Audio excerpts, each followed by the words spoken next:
अस्सलामुअलैकुम रहमतुल्लाहि वबरकातुह। सट्टा, ड्रीम 11, इंटरेस्ट, जुआ क्या जायज़ है और क्या जायज़ नहीं, चलिए सुनते हैं मौलाना जर्जिस चतुर्वेदी से। रोजा रखते रहिए, लेकिन सूद, ब्याज, सट्टा, दड़ा, अगर ये सारी की सारी कमाई अगर आपने नहीं छोड़ी तो आपका रोजा कबूल नहीं, आपकी नमाज कबूल नहीं। क्लियर कह रहा हूं, नमाज कबूल नहीं। मौलाना साहब आप कैसे कह सकते हो?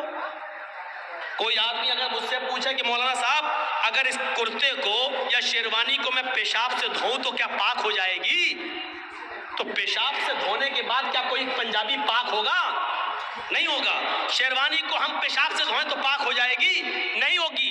अगर आप इबादत कर रहे हैं और माल हराम का खा रहे हैं, कमाई हराम की है, तो ये नमाज ये रोजा कैसे कबूल हो जाएगा? नहीं हो सकता है, नहीं। लॉटरी में 3-5 लाख जीत गए, अब दूसरे को नहीं खाने देंगे, हम ही खाएंगे। आईपीएल में दूसरे को कंगाल कर दिया, हमारे पैसा आ गया जुआ जीतकर, हम खाएंगे, किसी को नहीं। हराम खाओगे औलादें जूते मारेंगी तुम्हें।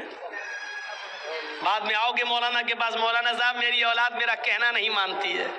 मौलाना साहब दुआ बताएंगे, दुआ कबूल नहीं होगी, क्योंकि हराम माल खाने वाले की दुआ कबूल नहीं होती। जहन्नम का तो एक सांप इतना खतरनाक है कि अगर अल्लाह ताला उसको दुनिया में छोड़ दे तो वो एक फुनकार मार दे ऐसे, फू। जहन्नम का एक सांप अगर दुनिया में भेज दिया जाए और एक बार वो ऐसे कर दे, फू, बस, तो उसके मुंह से निकलने वाली एक फुनकार की वजह से, एक फुनकार से पूरी दुनिया में जितनी भी कच्ची जमीन है, खेती है और जहां अनाज पैदा होता है, उसके एक फुनकार से फिर पूरी दुनिया के अंदर कभी गल्ला पैदा ना हो, कभी अनाज पैदा ना हो, उसकी एक फुनकार से सारी की सारी जमीन जलकर राख हो जाए और फिर अनाज पैदा करने के लायक ना रहे। मुस्नद अहमद की रिवायत है, अल्लाह के नबी ने फरमाया जहन्नम में अगर किसी को एक लम्हे के लिए डाल दिया जाए, एक लम्हा कितना होता है? आंख बंद करो और खोलो, इसका 10वां हिस्सा, अब कितना कम होगा आप अंदाजा लगा लीजिए। सुनिए, एक लम्हा ऐसे, बस आंख बंद कर रहा हूं, खोल दिया, ये क्या हुआ? एक लम्हा। इसका भी 10वां हिस्सा आप करिए तो कितनी देर होगी? इतनी देर के लिए आंख बंद की और खोल दी, ये तो बहुत ज्यादा हो गया।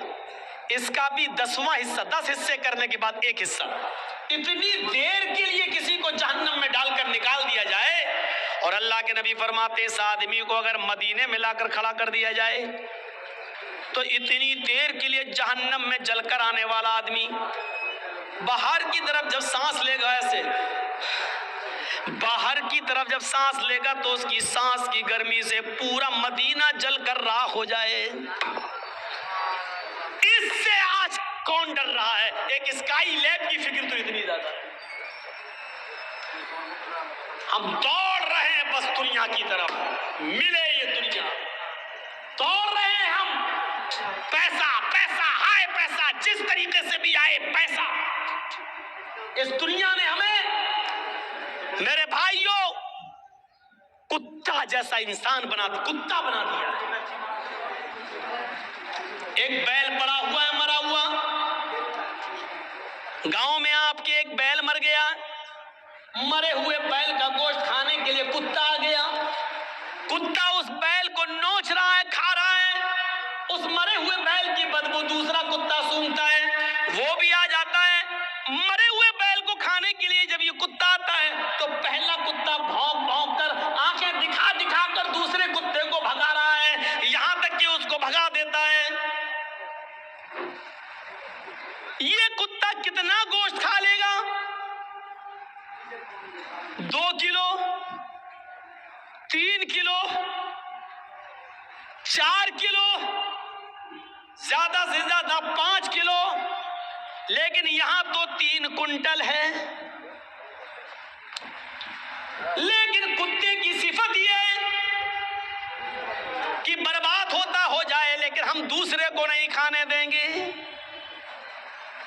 आज यही सिफत हमारे और आपके अंदर आ गई है। जैसे वो कुत्ता आज बर्दाश्त नहीं कर रहा है कि दूसरा कुत्ता हमारे मरे हुए बैल को खाने आए, गोश्त बर्बाद होता हो जाए, लेकिन कुत्ते को मंजूर नहीं कि दूसरा कुत्ता खाए। ये सिफत आज हमारे अंदर पैदा हो चुकी है, बल्कि हमें दूसरों के माल को लूटने की फिक्र होती है। आज से 20 साल पहले नॉर्थ यूपी में उत्तर प्रदेश नॉर्थ यूपी में एक पूर्वी इलाका है, मशरिकी इलाका, उस इलाके के अंदर एक सैलाब आता है। सैलाब जानते हैं ना, बाढ़। एक सैलाब आता पानी का, बड़ा खतरनाक सैलाब, बड़ी खतरनाक बाढ़। दरख्त बह गए, झोपड़ियां बह गई, बड़ी बड़ी बिल्डिंगें गिर गई, बैल बह गए, गाय बह गई, भेड़ बकरियां मर गए। इतना खतरनाक सैलाब था। जब सैलाब थोड़ी देर के लिए बंद होता है तो कुछ लोग उस गांव का हाल देखने के लिए आते हैं। पूरे गांव में सन्नाटा है, लाशें तैर रही हैं, जानवर मरे पड़े हैं, लेकिन कुछ लोग पानी के उस तरफ अपना माल बचाने में कामयाब हैं और एक तरफ बैठे हुए हैं, लेकिन पानी इतना ज्यादा है कि वो इस तरफ नहीं आ सकते हैं। कुछ लोगों ने उन लोगों को उधर बैठा हुआ देखा, लेकिन वो पानी के इस तरफ नहीं आ सकते हैं। इसी बीच कुछ लोगों की नजर पानी में डूबे हुए पेड़ के ऊपर पड़ती है, जो आधे से ज्यादा पेड़ डूबा हुआ है। एक पेड़ आधे से ज्यादा डूबा हुआ है और उसकी एक डाल के ऊपर एक आदमी बैठा हुआ है और उसी डाल के ऊपर एक जहरीला सांप भी बैठा हुआ है। आओ मैं आपको बताऊं, एक ही डाल है और उस डाल के ऊपर आदमी बैठा है और उसी डाल के ऊपर सांप भी बैठा हुआ है। इंसान सांप का दुश्मन और सांप इंसान का दुश्मन। अभी यहां सांप निकल आया, फौरन मार देंगे, लेकिन सैलाब का खौफ इतना ज्यादा है कि ना आदमी सांप को मार रहा है और ना सांप आदमी को डस रहा है। सांप ने भी अपनी आंखों से देखा है सैलाब का मंजर, वो भी जानता है कि अगर थोड़ी सी भी डाल हिल गई तो मैं गिर जाऊंगा और नीचे पानी है, बह जाऊंगा, मर जाऊंगा। सांप इंसान को नहीं काट रहा है और इंसान सांप को नहीं मार रहा है। अगर थोड़ी भी डाली हिल गई, अगर हम नीचे गिरे तो हम भी नहीं बचेंगे। जहां सैलाब का दर्दनाक और खौफनाक मंजर इतना खतरनाक कि इंसान सांप को नहीं मार रहा है और सांप भी इंसान को नहीं डस रहा है, लेकिन यहाँ कुछ ऐसे कमीने इंसान मौजूद हैं जो उस तरफ कश्ती लेकर जाते हैं और लोगों से कहते हैं कि अपना माल हमारे हवाले कर दो, हम उसकी हिफाजत करते हैं और तुम्हारे माल की रक्षा करेंगे। जब पानी थोड़ा कम हो जाए और जब तुम लोग बाहर निकलो और हमारे पास आना, हम तुम्हारे माल, तुम्हारा सोना चांदी, तुम्हारी ये चीजें हम तुम्हें वापस कर देंगे। ऐसे माहौल पर, ऐसे मौके पर उन लोगों ने इनके ऊपर भरोसा करके अपना माल इनको दे दिया कि लो ये मेरी गृहस्थी का माल है, ये हमारे कुछ कपड़े हैं, ये हमारे बच्चों के कुछ खिलौने बचे हैं, ये हमारी बीवी का थोड़ा सा जेवर बचा है, इसको हिफाजत से रखना। जब पानी कुछ कम होगा और हम बाहर निकलेंगे तो हमारे हवाले कर देना। हमारी बस्ती तो डूब गई, हम जहां अल्लाह जगह देगा हम वहां चले जाएंगे। और ये लोग माल लेकर जब वापस आए तो सब रफू चक्कर हो गए, भाग गए।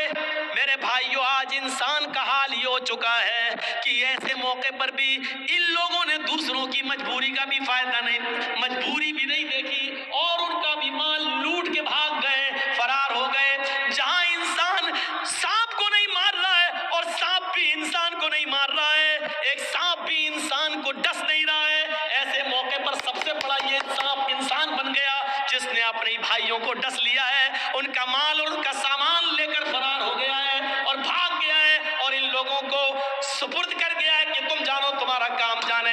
मेरे भाइयों, जब दुनिया परस्ती ऐसी हो जाए, मालो दौलत की लालच जब इस हद तक बढ़ जाए तो यकीन मानिए फिर अल्लाह की इबादत होना मुश्किल है और यकीन मानिए फिर जिंदगी को आप सही उसूलों पर नहीं गुजार सकते हैं।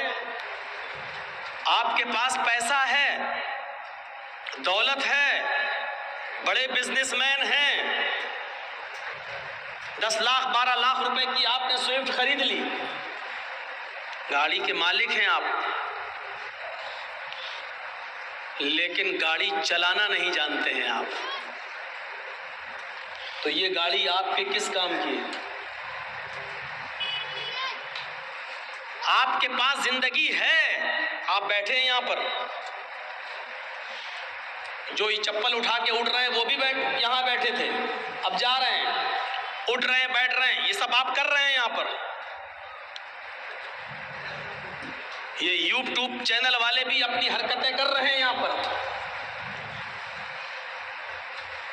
रात के 12:30 बजे तक अभी इनकी सेटिंग सही नहीं हो पाई। ये जिंदगी है हमारी, जो हम कर रहे हैं सब।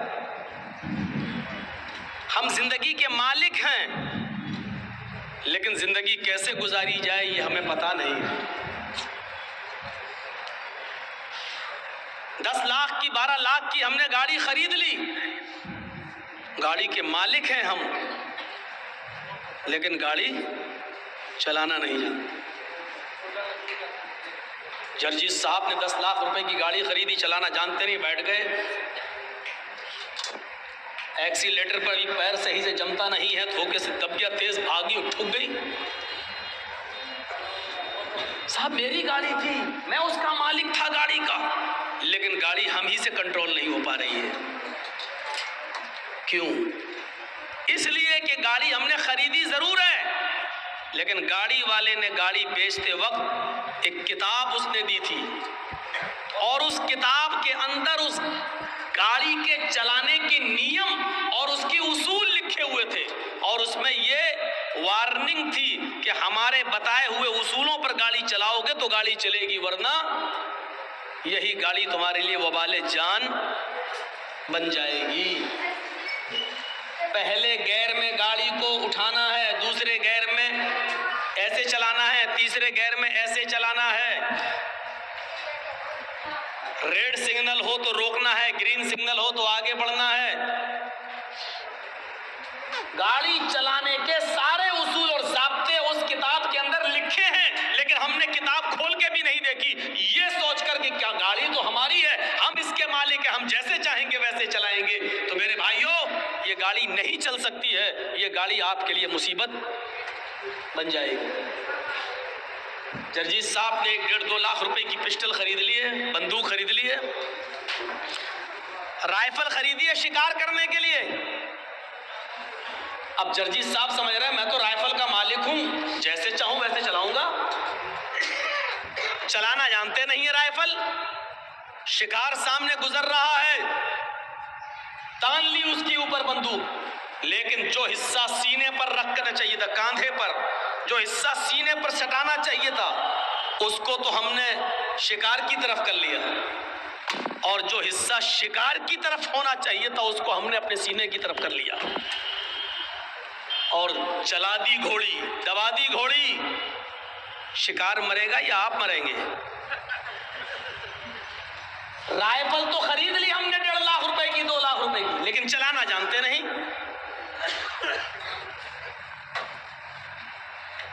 आया शिकार, इसको शिकार करेंगे तो शिकार की तरफ जो सुराख होता है, जहां से गोली निकलती, वो हिस्सा तो हमने सीने की तरफ कर लिया, और जो हिस्सा सीने पे रखना चाहिए था उसको शिकार की तरफ, और दबा दी घोड़ी। पता चला कि जर्जी साहब का जनाजा हो रहा है।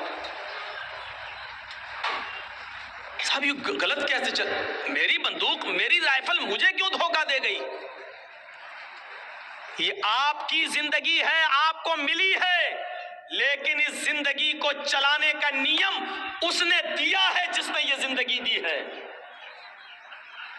उसने एक किताब दी है कि इस जिंदगी को तुम्हें कैसे गुजारना है, कैसे चलाना है। ये हमें कुतुब मीनार के ये अच्छे नहीं लग रहे हैं। अब यहां जो पब्लिक बैठी हमें नहीं दिख रही है, और इन लोगों को हम नहीं दिख रहे हैं। हम आप लोगों को बहुत बार समझा चुके हैं, लेकिन आप लोग अपनी हरकतों से बाज नहीं आ रहे हैं। हटाओ ये सब यहाँ से, ये सब हटाइए यहाँ से, एक भी नहीं रखेगा ये।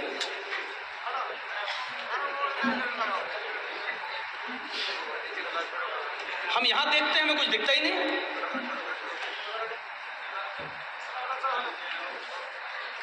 आप लोग अपनी हरकतों से बाज नहीं आ रहे हैं भाई, पता नहीं क्या चक्कर है। धीरे धीरे अपना काम करिए, इसको सबको नीचे करिए। तो जिंदगी देने वाले ने जिंदगी चलाने के उसूल बताए हैं और ज़ाब्ते बताए हैं। ऐसे जिंदगी गुजारोगे तो अपनी जिंदगी को कामयाब बनाओगे, और अगर तुमने अपने तरीके से, मेरी जिंदगी अपने तरीके से चलाओगे तो जैसे गाड़ी धोखा दे देती है और राइफल धोखा दे देती है, उसी तरीके से ये जिंदगी भी धोखा।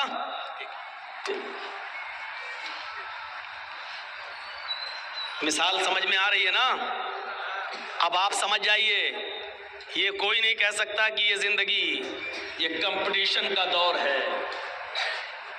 ये कंपटीशन का दौर है। हर आदमी एक दूसरे से आगे बढ़ने की कोशिश कर रहा है। मेरे पड़ोस में आज जो खाना बना है वो हमसे अच्छा बना है, अब कल हम उससे अच्छा खाना बनाएंगे। मेरे पड़ोस में उसके घर में ये पत्थर बिछा है, हम उससे अच्छा पत्थर बिछाएंगे। मेरे पड़ोस का कारोबार ऐसा चल रहा है, हम उससे अच्छा कारोबार करेंगे। एक दूसरे से आगे बढ़ना और एक दूसरे से आगे बढ़ने की कोशिश करना, आज ये कंपटीशन का दौर ही चल रहा है। लेकिन ये असल हार जीत नहीं है। आज हम गरीब हैं, कल हम आपसे ज्यादा पैसे वाले हो गए। आज आप गरीब हैं, कल हमसे ज्यादा पैसे वाले हो गए। ये असल हार जीत नहीं है। असल हार जीत ज़ालिक यौमुत तगाबुन, उस कयामत के दिन जो नेकियों में आगे बढ़ गया और जो गुनाहों में पीछे रह गया। नाम अमाल तराजू में तौले जाएंगे, जिसका पल्ला झुक गया नेकियों का वो कामयाब, जिसका पल्ला उठ गया वो नेकियों का वो नाकाम। असल हार जीत का दिन वो दिन होगा, और उसी दिन को जीतने के लिए और कामयाब होने के लिए ये जिंदगी दी गई हमें और आपको। इस जिंदगी देने वाले ने हमारी जिंदगी को, हमें अपनी जिंदगी को गुजारने के लिए उसने हमें एक किताब दी कुरान की शक्ल में, और उसने सिखाने वाला दिया, एक मुअल्लिम दिया। कुरान को भी आप अपनी मर्जी के मुताबिक नहीं समझ सकते। इस किताब को पढ़ाने वाला, इस किताब को समझाने वाला दिया जनाब मोहम्मद रसूलुल्लाह सल्लल्लाहु अलैहि वसल्लम। और ये कुरान हमें ये बताता है कि अपनी पूरी की पूरी जिंदगी उसी के आइडियल और नमूने के मुताबिक गुजारना। अल्लाह रब्बुल आलमीन ने हमें और आपको इस दुनिया के अंदर पैदा किया और अपनी एक अजीम नेमत जिंदगी से हमें और आपको नवाजा।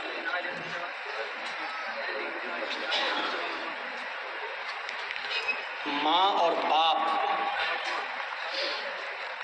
के ताल्लुक़ कायम करने के बाद से लेकर आखिरी सांस तक वो हमारी परवरिश करता है। रहमे मादर में भी वो रोज़ी पहुंचाता है, ऑक्सीजन पहुंचाता है, 9 महीने तक माँ के पेट में भी वो हमारी हिफाजत फरमाता है। 9 महीने के बाद जब हम अपनी माँ के पेट से बाहर आकर इस दुनिया में जब आँख खोलते हैं तो इस दुनिया के अंदर भी हवा, पानी और ग़िज़ा की कसरत, अलगर्ज, जिन जिन चीज़ों की ज़रूरत हमें और आपको पड़ती है ज़िंदा रहने के लिए, उन तमाम चीज़ों का इंतज़ाम अल्लाह रब्बुल आलमीन इस दुनिया में पहले ही से कर देता है। आपने देखा होगा कि एक लड़की की जब शादी होती है तो शादी से पहले उस लड़की के पिस्तान में दूध नहीं होता है, शादी के बाद भी दूध नहीं होता है। लेकिन जब 9 महीने के बाद उसी लड़की के पेट से जब कोई बच्चा जन्म लेता है, अभी वो दुनिया में आँख खोलता है, अल्लाह रब्बुल आलमीन उस बच्चे की ग़िज़ा उसकी माँ की पिस्तान में पहले से भर देता है। ये है ज़िंदगी के एक उसूल। जो चलते हैं। फिर जब माँ के पेट से जब कोई बच्चा बाहर आता है तो वो अपने साथ कई चीजें लेकर आता है। उसके पास हाथ होते हैं, पैर होते हैं, नाक, कान और आंख भी होती है, दिल भी होता है और दिमाग भी होता है। लेकिन अभी उसकी अक्ल व शऊर इतनी बड़ी नहीं होती है। आंख होती है, वो देखता है लेकिन पहचानता नहीं है कि मेरी माँ कौन है, मेरा बाप कौन है, मेरे भाई कौन है, मेरी बहन कौन है। हाथ होते हैं लेकिन अभी वो हाथ से कुछ काम कर नहीं सकता। पैर होते हैं लेकिन अभी वो चल नहीं सकता। दिमाग होता है लेकिन अभी वो कुछ सोच नहीं सकता। और धीरे धीरे ये चीजें बढ़ती जाती हैं, नशो नुमा पाती जाती हैं, उसकी अक्ल व शऊर भी धीरे धीरे बढ़ती जाती है। और फिर एक दिन वो मुस्तकिल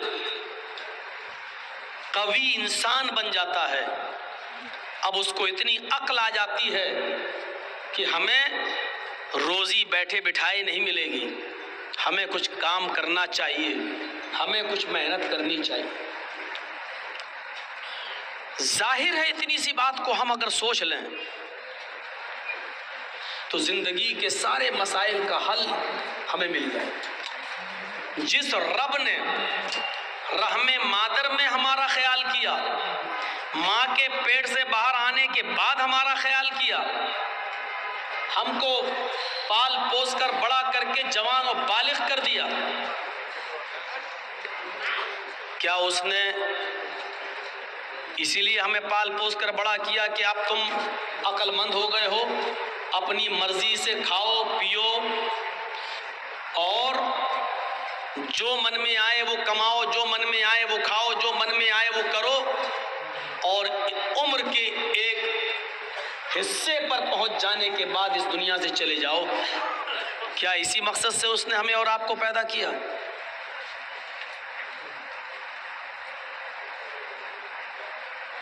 आपने एक मोटरसाइकिल खरीदी होगी, 4 व्हीलर आपने खरीदी होगी, 1:40 हो गया है। मैंने ऐसा माहौल कभी नहीं देखा। 2 साल से मैं देख रहा हूँ कि जब मैं आता हूँ तो बहुत भीड़ होती है और तकरीर ख़त्म होने से पहले 20, 25, 50 आदमी रह जाते हैं। या तो मुझे टाइम देर में दिया जा रहा है या आप लोगों को 1 बजे के बाद सुनने की आदत नहीं रही है। तो मेरे भाइयों, मैंने मुख्तसर से वक्त में मुख्तसर ही बातें सही बताई, लेकिन अब आप लोगों की तादाद इतनी कम हो चुकी है कि अब मुझे भी बोलने में अच्छा नहीं लग रहा है। मुझे बताया गया कि 11 बजे टाइम है, फिर मुझे बताया गया 11:30 बजे टाइम है, फिर मुझे बताया गया 11:30 बजे ला के यहाँ बिठा दिया गया और 12:30 बजे तक मैं बैठा रहूँ, बताओ 12:15 बजे तक। तो ये भी एक चीज़ है। तो बहरहाल उसूल बनाइए, ज़ाब्ता बनाइए। मदरसे का काम है इसलिए मैं बोल नहीं सकता हूँ, ताउन भी होना चाहिए। तो मेरे भाइयों, दुनिया परस्ती जब तक हम नहीं छोड़ेंगे, अल्लाह की इबादत हम नहीं कर पाएंगे। अल्लाह से दुआ करिए कि अल्लाह तबारक व तआला हमारे अंदर दुनिया की मोहब्बत उतनी ही रखे जितनी जायज़ हो और दुनिया के अंदर मर मिटना और दुनिया में गर्क होने से हमें बचा ले।